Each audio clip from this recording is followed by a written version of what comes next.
All right, folks, Thursday morning, time to get rolling.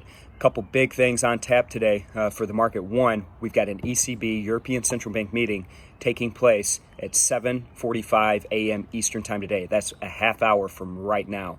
Why is this meeting big? Now, you may remember a couple weeks ago we talked about the stimulus package they announced, 750 billion euros. It's expected today they may announce another 500 billion euros of stimulus to add on to that package. So right now, seeing a little bit of weakness in Europe, seeing some weakness in the U.S. with these markets down 100 in the Dow, about 15 or so in the S&P heading into the open, as we need to get this ECB meeting out of the way in order to see a continuation of that risk-on move.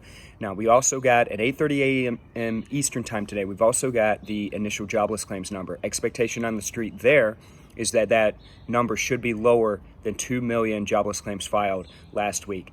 That would be the lowest we've seen since this pandemic started. Certainly a step in the right direction, but still a bad number. So for you folks who are in that Nadex initial jobless claims contract, that contract will expire today. Look at some of these other markets, currency markets. Again, with the weakness we're seeing in the broad-based market heading into the open, seeing a little bit of strength in the dollar. Now, we've seen weakness in the dollar for 5 days straight, particularly in the euro as well as the Aussie. Now, again, we need to get this ECB meeting out of the way. Could see some volatility in these currencies coming out of that meeting.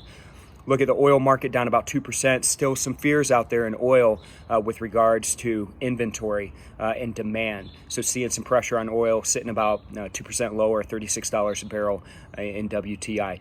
Big week still, folks. I know we got 2 days left, but we got 2 big days. We've got the jobs number coming out tomorrow, which is the May jobs report. Again, get into that Nadex unemployment rate contract if you're looking to make a prediction. It's available today. I'll check in with you folks again tomorrow. Check in with us on Facebook and Twitter. Stay safe, stay healthy, do something kind for someone out there, and I'll talk to you again soon.